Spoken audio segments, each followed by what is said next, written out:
Bueno, continuando hablando sobre los lípidos, tenemos lo que son los lípidos simples. Los lípidos simples tienen la característica B que están formados por lo que es un grupo carboxilo. Un grupo carboxilo es un carbono con un doble enlace a un oxígeno y unido también entonces a un OH. Este grupo carboxilo tiene la característica de ser hidrofílico, es decir, que a este le gusta el agua. Y su cadena carbonatada, que es esta que vemos acá, esta cadena carbonada es hidrofóbica, es decir, que no le gusta el agua sino que la repele. Entonces, esto vamos a verlo un poco más adelante con lo que son los líquidos de membrana, donde vamos a hablar un poco más sobre los fosfolípidos, que estos son una derivación de los ácidos grasos, y vamos a ver cuáles son sus características, ya que tienden a tener el mismo concepto. Hablando un poco más sobre los ácidos grasos se van a dividir en saturados e insaturados. ¿Y cuál es la gran diferencia de estos? Son los enlaces. Los saturados tienden a tener enlaces covalentes simples, no contienen dobles enlaces. Sin embargo, los ácidos grasos insaturados contienen enlaces covalentes simples, dobles y triples. Y estos contienen dobles enlaces. Tenemos los saturados son de característica sólida. Estos provienen de lo que es los animales, y un ejemplo tenemos por lo menos las mantecas de puerco. ¿Y por qué estas son utilizadas muchas veces en la industria? Porque estas son de característica sólida, por lo tanto estas no se oxidan de manera tan rápida y son utilizadas porque demoran más tiempo. También se utiliza mucho lo que son los aceites parcialmente hidrolizados, que estos se producen por la hidrólisis de esos aceites, formándolos más resistentes a altas temperaturas, pudiendo demorar tanto tiempo y no cambiarse y utilizarse. En el caso de los insaturados, son líquidos, normalmente vienen de origen animal, origen vegetal, y estos tenemos lo que son los aceites de oliva, aceites de canola, este tipo de aceites. Estos se van a dividir en dos tipos de aceites: los aceites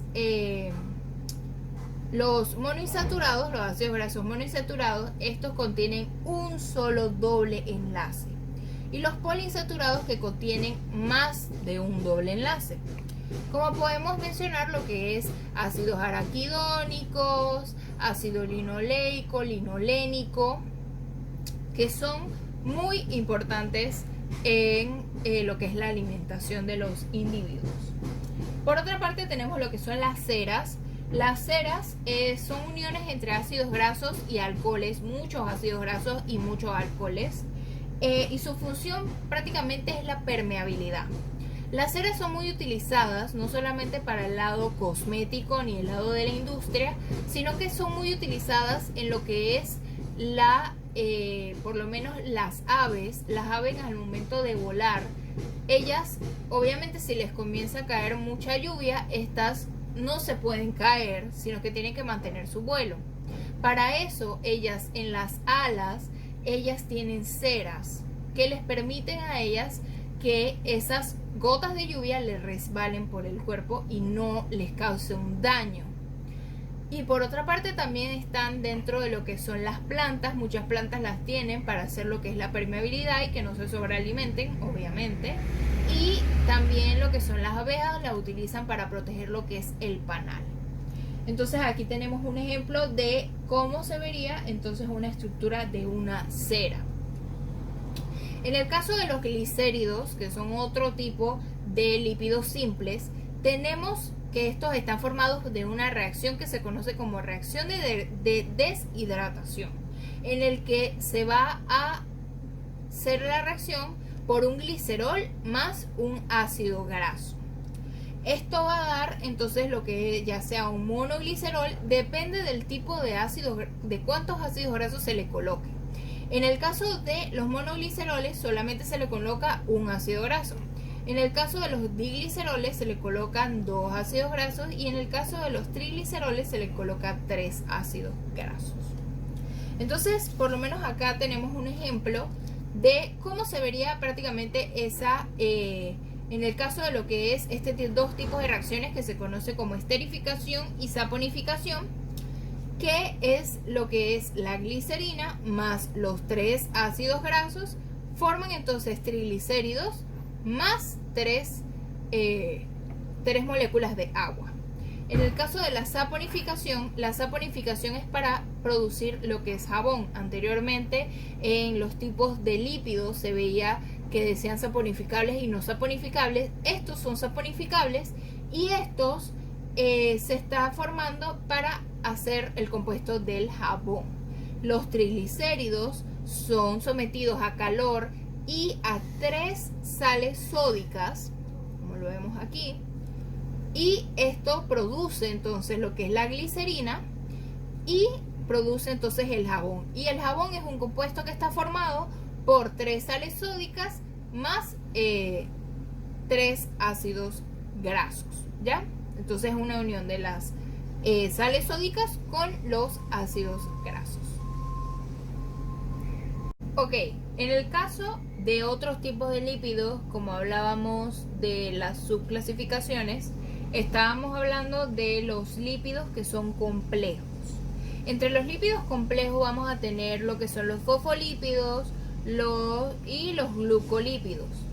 Los fosfolípidos están formados por un grupo fosfato, por un glicerol y por ácidos grasos, ¿ya? Tienden a tener la misma característica de estos lípidos simples y tienen entonces lo que es un grupo fosfato y por eso es que se le llama complejo, porque tiene otro compuesto dentro de lo que es su estructura. Los glucolípidos tenemos que son la unión entre los lípidos y los hidratos de carbono. Cuando estábamos viendo lo que era la parte de hidratos de carbono, vimos que existían lo que son los polisacáridos asociados o conjugados y estos se encuentran dentro de lo que son los glucolípidos, la unión entre lípidos y hidratos de carbono. Estos tienden a ser de 2 tipos, los cerebrósidos y los gangliósidos. Y esto es prácticamente la unión de un azúcar con lo que es una ceramida. En el caso de lo que son los fosfolípidos, también tenemos que existen diferentes tipos de fosfolípidos.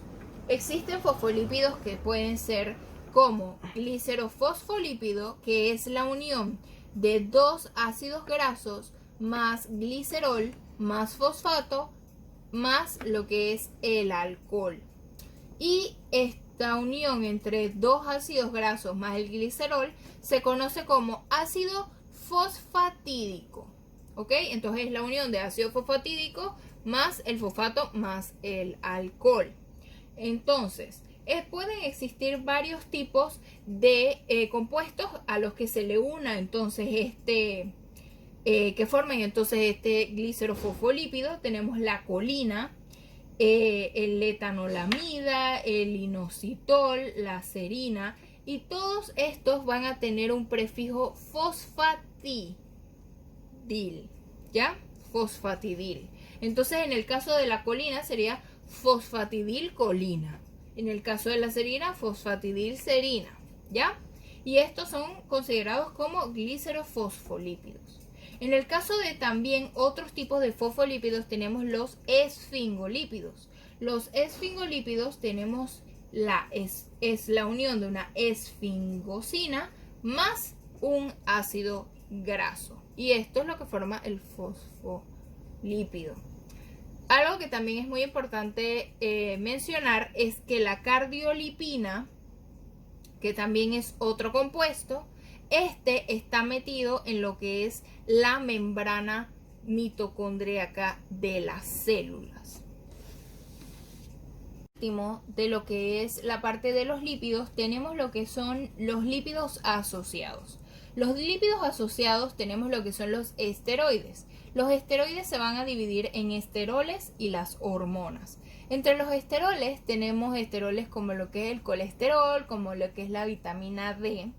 Y dentro del colesterol tenemos los dos tipos de lipoproteínas de tanto baja como alta densidad, y lo que son lo que es las hormonas. Las hormonas tenemos hormonas sexuales y hormonas suprarrenales. Estas están formados por varios tipos de estructuras cíclicas, y que estas están divididas entre lo que es la A, la B, la C y la D. En el caso de las hormonas sexuales tenemos dos tipos de esteroides. En el caso de sus estructuras químicas está lo que es hormona sexual para lo que es la progesterona y los estrógenos. Y también existen lo que son las hormonas suprarrenales. Entonces, para hablar un poco sobre lo que vemos acá sobre el HDL y el LDL, vamos a ver un poco sobre el mapa que realiza el colesterol. El mapa que realiza el colesterol es prácticamente, entra por lo que es la vía oral. Una persona consume el colesterol de los alimentos y esta pasa a lo que es el intestino. En el intestino, pasa el intestino por medio de kilomicrones. Entra al capilar en forma de kilomicrón, se absorbe y luego ese kilomicrón remanente pasa a lo que es el hígado, donde se va entonces a transformar en colesterol, y pasa entonces, en vez de el hígado se produce lo que es el VLDL o lipoproteína de muy baja densidad. Viaja al capilar donde se forma el LDL y luego el hígado va a secretar HDL para volver al capilar a básicamente limpiar ese capilar y quitar esos excesos de LDL.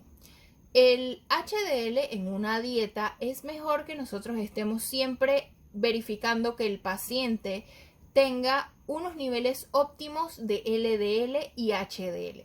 Porque si la persona tiene más LDL que HDL, se va a producir lo que se conoce como una placa de ateroma. La placa de ateroma se produce en lo que son los capilares sanguíneos, y esto puede producir una enfermedad que se conoce como arteriosclerosis.